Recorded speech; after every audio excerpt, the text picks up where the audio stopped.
तुम कौन हो मिस्टर अग्निवंशी की? अरे तुम तो उनकी दूसरी पत्नी भी नहीं हो। कम से कम वो दर्जा तो है ना मेरे पास। बहुत जुबान चल रही है तुम्हारी।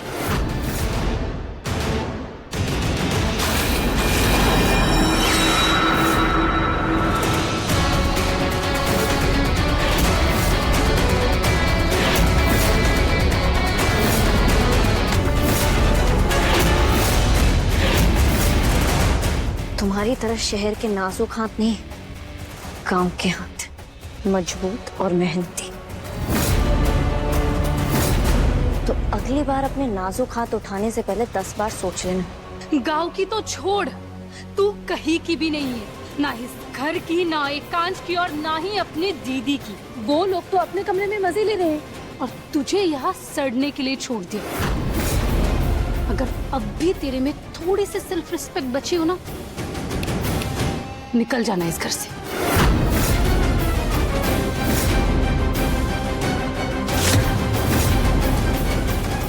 देखिए आप शांत हो जाइए वरना आपका बीपी बढ़ जाएगा। आप बैठिए, आराम से बैठिए।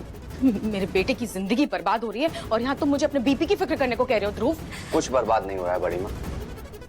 और आप सोचिए ना, निहारिका भाभी के जाने के बाद दबी जबान में सभी ने एकांश भाई को उनका कातिल मान लिया था। अब वापस आने के बाद कम से कम ये दाग तो उनके सर से हटा। मुझे तो डर इस बात का है, कहीं इतिहास दोबारा खुद को ना दोहराए। बड़ी माँ आप चिंता मत कीजिए, मैं हूं ना।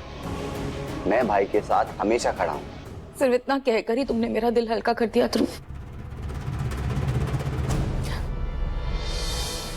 अच्छे संस्कार दिए तुमने अपने बेटे को मीना, और मुझे खुशी है इस बात की कि तुम अपने अतीत से बाहर निकलकर अब इस परिवार की भलाई के बारे में सोच रही। बड़ी माँ बहुत भोली हैं आप। एकांश के साथ खड़े होने का तो सिर्फ नाटक कर रहा हूं ताकि सही वक्त आने पर उसे धक्का दे सकूं।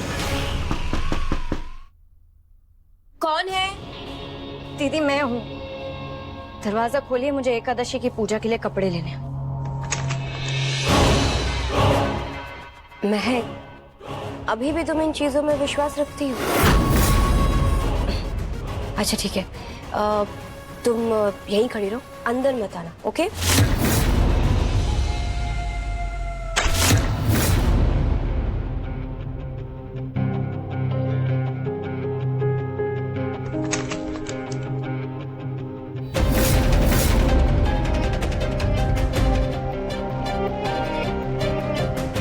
वो बाहर वाला कॉमन वाला जो वॉशरूम है ना, वहां जाके चेंज कर लेना।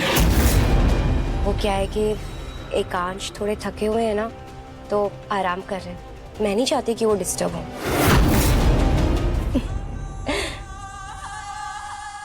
महक, क्या हुआ? तू इतनी दुखी क्यों है? तेरी बहन अपने पति से इतने सालों के बाद मिली, तुझे खुशी नहीं हुई? अच्छा, अब समझी। तुझसे मैं इतने सालों के बाद मिल रही हूँ, फिर भी बैठ के ठीक से बात नहीं कर पाई, तुझे यही बुरा लग रहा है ना? तू बिल्कुल टेंशन मत ले, मैं तेरे साथ भी अच्छे से समय बिताऊंगी। लेकिन पहले अपने पति के साथ ठीक से सुलह तो कर लूं। वो कहना कि कल रात हम लोग आधी रात तक झगड़ते रहे और उसके बाद हम दोनों के बीच में वो पुराना प्यार जाग गया और फिर हमारे बीच वो हुआ जो पति पत्नी।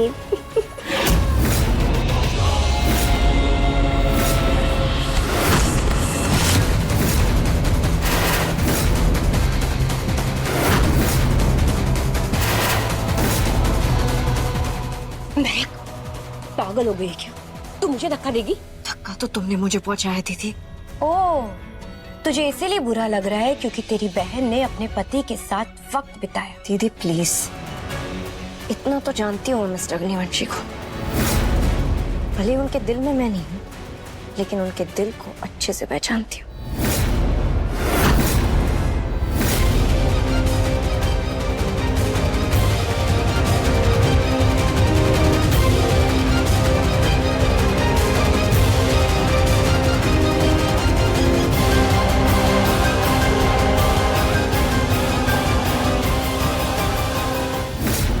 भर बाहर सोकर सुबह जल्दी उठ के ऑफिस चले गए। ओह, तो एकांश पे नजर रखी जा रही है। बाय द वे, मैं भी तेरे साथ ना मजाक कर रही थी। बस ये चेक कर रही थी यार कि तू अपनी शादी को लेके कितनी सीरियस है।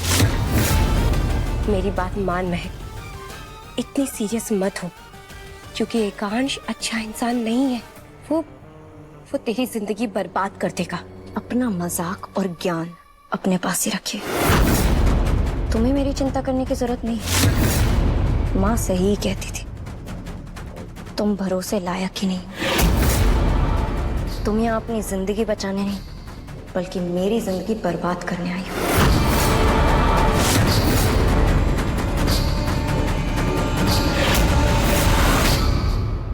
तेरी नहीं, बल्कि एकांश की जिंदगी बर्बाद करने आई हूं।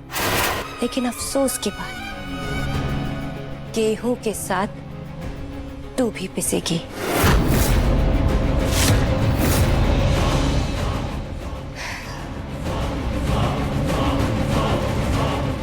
अभी मिलना है।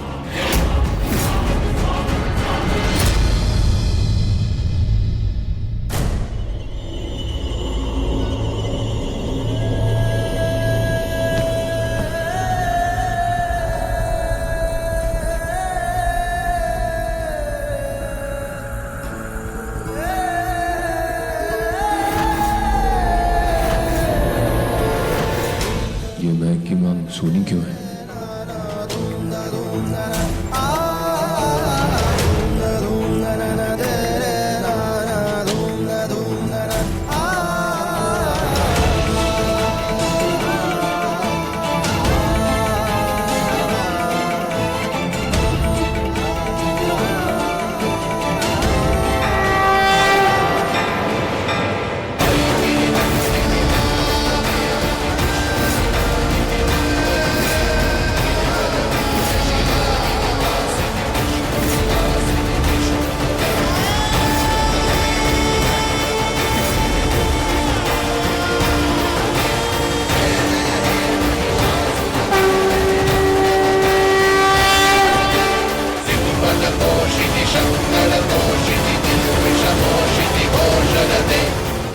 जब मैं आपकी कोई नहीं लगती तो क्यों भरी आपने मेरी माँ?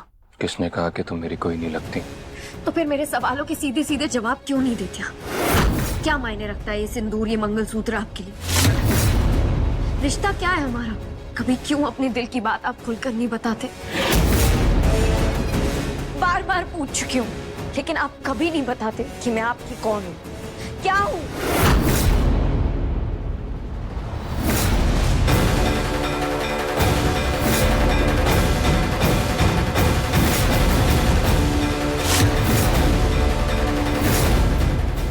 महक,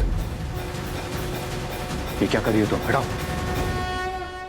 इस दिए के तेल के जलने से पहले मुझे अपने सारे सवालों के जवाब चाहिए। महक, ये क्या पागलपन है?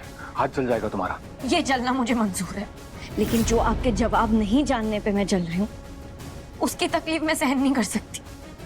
या तो आज मैं यहाँ जल के मर जाऊंगी, या फिर हमेशा हमेशा के लिए इस घर से चली जाऊंगी।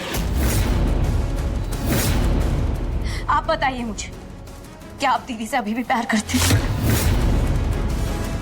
इसलिए आप उसे अपने कमरे में रखे हुए।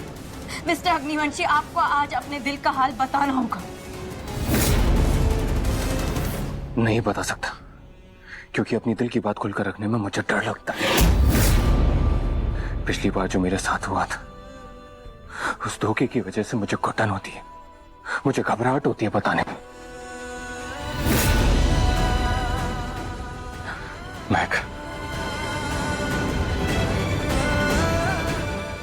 ठीक है, अब तुम मुझसे इतनी जिद कर रही हो तो मैं तुम्हें पता कराऊंगा। तुम्हारे सवालों का जवाब मेरी और तुम्हारी बहन की कहानी में है।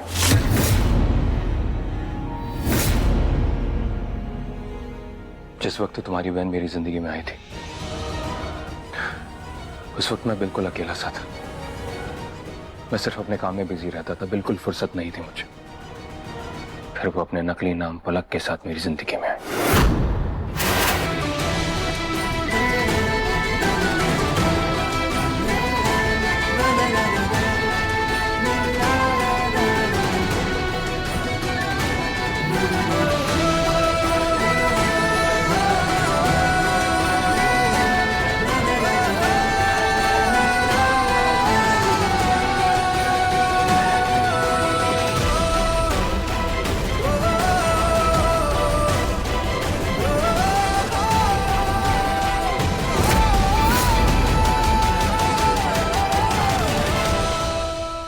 मुझसे शादी करोगी?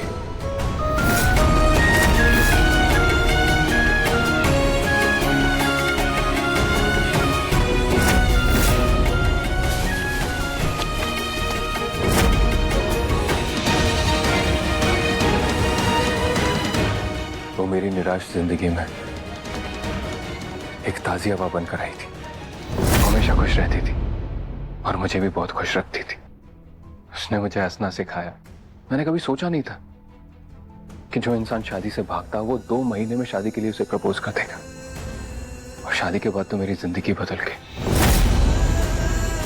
नई नई शादी हुई थी तो मेरे लिए सब कुछ नया नया था। और जो मैंने अपने टीनेज में नहीं किया था वो सब मैं करने लगा था। उसके साथ वो सारे पल जीने लगा था मैं।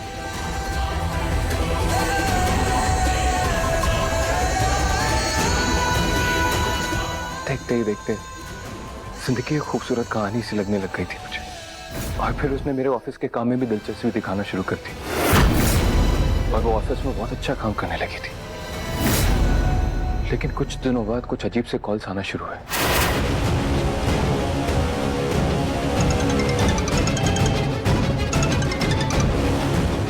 और उसका बिहेवियर चेंज होने लगा। ऐसा लगा जैसे उसका अफेयर चल रहा है। लेकिन मैंने खुद के ख्यालों को नकार दिया और फिर मैंने अपना ध्यान मॉल्स एंड मल्टीप्लेक्सेस के कंस्ट्रक्शन में लगाना शुरू कर दिया। और फिर अचानक से मेरे अकाउंट से करोड़ों रुपए कटने लगे। कभी वेंडर्स के नाम पर, कभी जमीन खरीदने के नाम पर। फिर जब मैंने पता लगाया तो वो सारे ट्रांजैक्शंस निहारिका कर रही थी। और सिर्फ पैसे के नहीं बल्कि मॉल्स और मल्टीप्लेक्सेस भी उसने अपने नाम कर लिए थे। निहारिका, ये सब क्या है? तुम किसे इतने पैसे ट्रांसफर कर रही हो? डार्लिंग, कमाल करते हो तुम। अभी अभी आए हो और इतने सारे सवाल जवाब कर रहे हो। थोड़ा रिलैक्स करो, मैं तुम्हारे लिए जूस लेकर आती। और जब मैंने उससे पैसों के बारे में सवाल पूछा तो उसने मुझे जवाब दिया कि वो टैक्स बचाने के लिए सब कर रही है। फिर मैंने सोचा कि अगर उसने मॉल्स और मल्टीप्लेक्सेस अपने नाम पर कर भी लिए तो उससे क्या फर्क पड़ता है? आफ्टर ऑल वो मेरी पत्नी है। पर इस बार मैंने उस पर पूरा भरोसा नहीं किया। मैं उस पर नजर रखने लगा, उसके मैसेजेस पढ़ने लगा।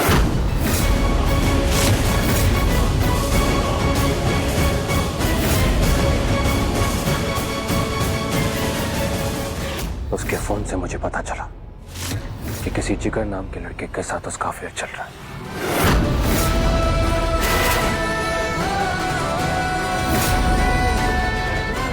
उसने तो कभी मुझसे प्यार ही नहीं किया।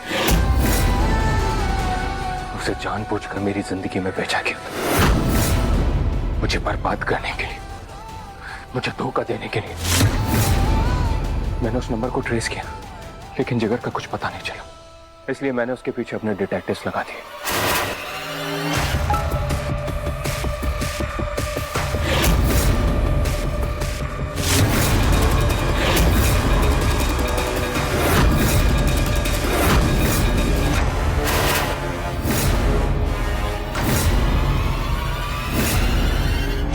लेकिन फिर भी मैं उस जिगर तक नहीं पहुंच पाया। निहारिका का सच जानकर मेरे सर पर उसको मारने का जुनून सवार हो गया और गुस्से में मैं उसे खत्म करना चाहता था।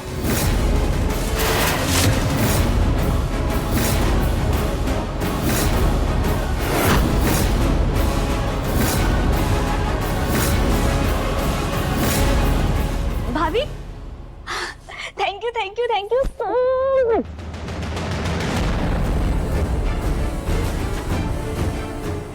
आपका गिफ्ट ना मुझे बहुत पसंद आया, बहुत प्यारी ड्रेस है। उस दिन तो तारा ने बचा लिया उसे, और तारा को भी उसका सच पता चल गया था। इनफैक्ट तारा ने उस जगर को भी देख लिया था, और वो मेरे पास बताने आ ही रही थी कि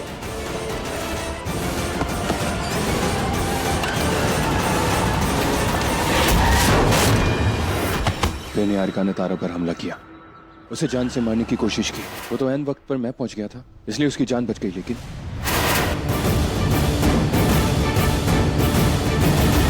सर पर गहरी चोट लगने की वजह से मैंने अपनी बहन को खो दिया, और आज तारा इस हालत में बिल्कुल बच्चों जैसे बिहेव करती है। उसने अपना मानसिक संतुलन खो दिया।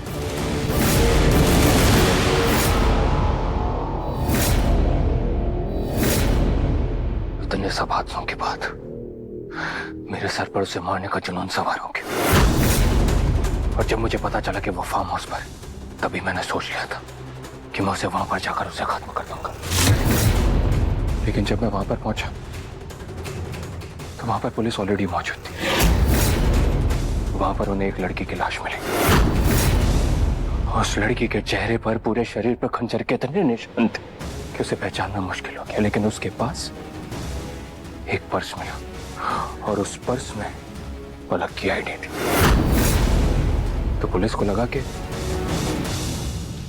मैंने ही पलक का खून किया, पर मुझे पता था कि वो जिंदा है और मेरे खिलाफ साजिश रच रही है। वो चाहती थी कि मैं अरेस्ट हो जाऊं, लेकिन मैं जेल से तो बच गया। और उसके बाद पागलों की तरह मैंने उसे ढूंढना शुरू कर दिया। तब मुझे पता चला कि उसका असली नाम निहारिका है, और वो तुम्हारी बहन है। और उसे बिल से बाहर निकालने के लिए मैंने तुमसे शादी की।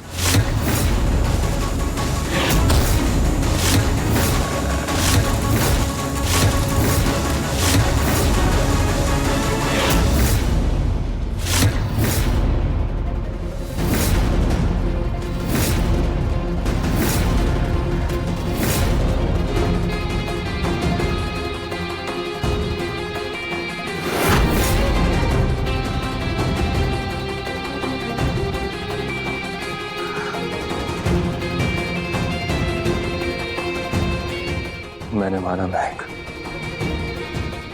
कि मैंने तुम्हारा इस्तेमाल किया, लेकिन पिछली बार प्यार की भारी कीमत चुकानी पड़ी थी मुझे। इसलिए वो गलती मैं दोबारा नहीं दोहराना चाहता था।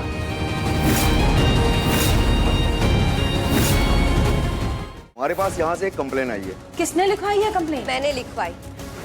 मैं अपने बेटे की जिंदगी और अपने परिवार को बचाने के लिए कुछ भी कर सकती हूँ। मुझे आसमाना मत। माँ, ये क्या हो?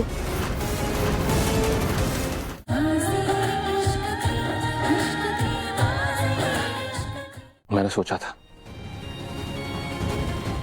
कि मैं दोबारा प्यार में नहीं पड़ूंगा, मैं अपना मकसद पूरा करूंगा। लेकिन इस दिल पर किसी का जोर कहां चलता है।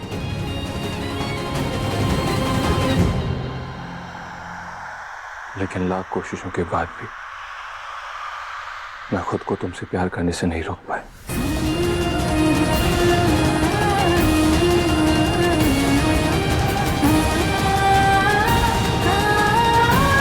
मैं भगवान को साक्षी मानकर कसम खाता हूं कि तुम मेरे दिल में, मेरी धड़कन में, मेरी जिंदगी में, मेरे घर में, मेरे कमरे में सिर्फ और सिर्फ तुम हो। मेरी सारी परवाह, मेरी सारी भावना सिर्फ तुमसे जुड़ी।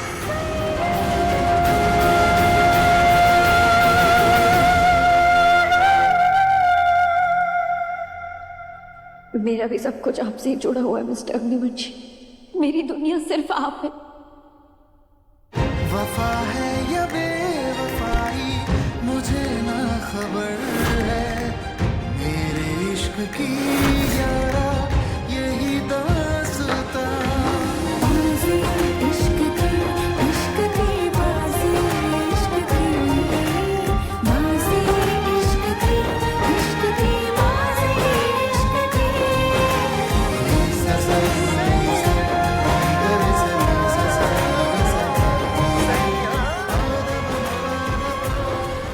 हमारे पास यहाँ से एक कंप्लेन आई है। किसने लिखवाई है कंप्लेन? मैंने लिखवाई। मैं अपने बेटे की जिंदगी और अपने परिवार को बचाने के लिए कुछ भी कर सकती हूँ, मुझे आसमान ना मानना।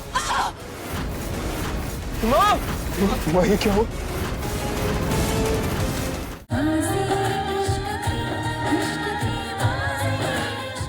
और अब जब तुम मेरे साथ हो तो मैं कसम खाता हूँ कि जब तक मेरे धोखे का तारा को इस हालत में पहुंचाने का बदला मैं निहारिका से नहीं ले लेता, जब तक मैं उसके किए की सजा उसे नहीं दिलवा देता, तब तक मैं चुप नहीं बैठूंगा। और उस जिगर को तो मैं ढूंढ कर ही रहूंगा। इससे पहले हमें एक और काम करना है। वो क्या?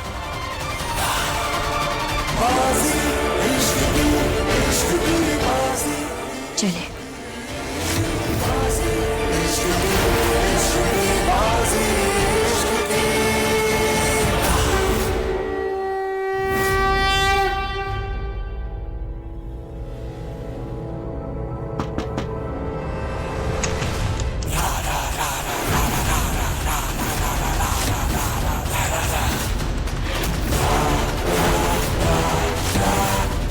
दीदी, बस अब बहुत हो गया, निकलो यहाँ से। तुम्हारा इस कमरे में रहने का कोई हक नहीं बनता।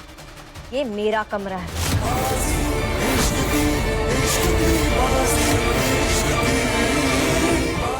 ये हमारा कमरा है और ये मेरे पति।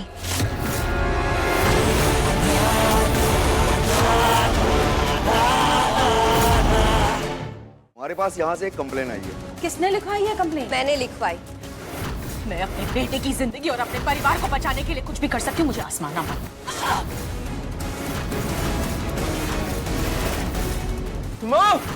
माँ ये क्या हो? हमारे पास यहाँ से एक कंप्लेन आई है। किसने लिखवाई है कंप्लेन? मैंने लिखवाई। मैं अपने बेटे की जिंदगी और अपने परिवार को बचाने के लिए कुछ भी कर सकती हूँ, मुझे आसमान ना मानना।